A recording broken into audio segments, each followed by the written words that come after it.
Today I'm going to go through how to learn the pike press to handstand, both freestanding like this and wall assist variations like this.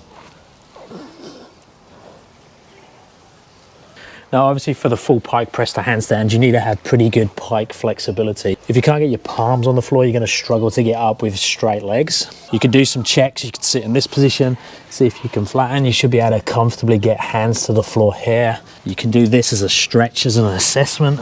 See how close you can get to the wall. Get your back on the wall. How close can you get your elbows to the floor?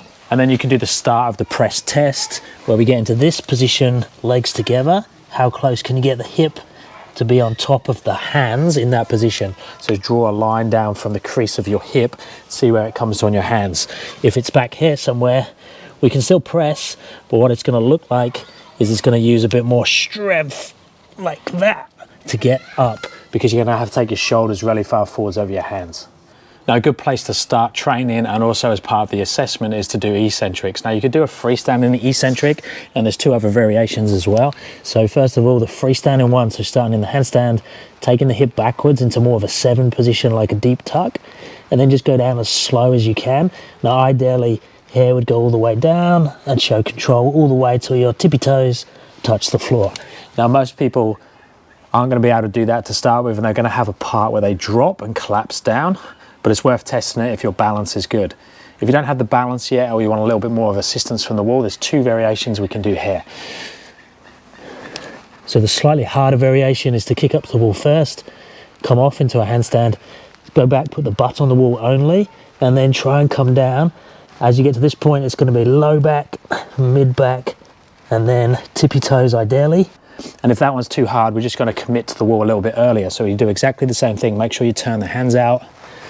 But now I'm going to lean on the wall first. So I've taken all of my back to the wall, and then I'm going to come down again as slow as I can, pushing into the wall, trying not to come off the wall, but it's going to come off low back, mid back, upper back, all the way down.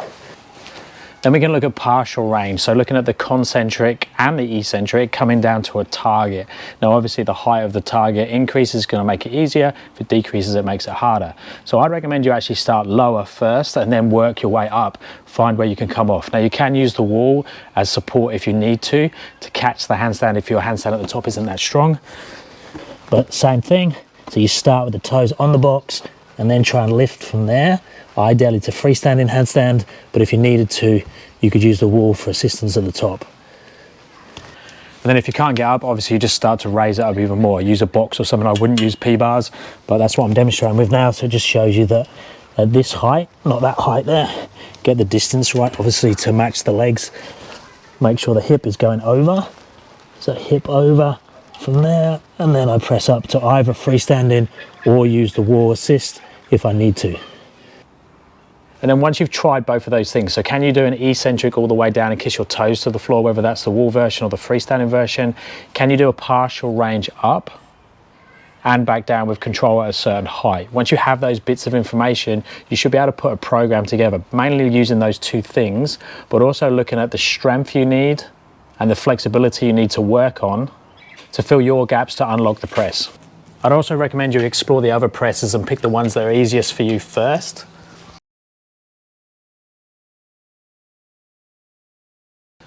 And you can do like hybrids of all 3 as well to fit your body type. So go with the ones that are easier for you first. Let me know if you have any questions, and I'll speak to you next time. Thanks guys.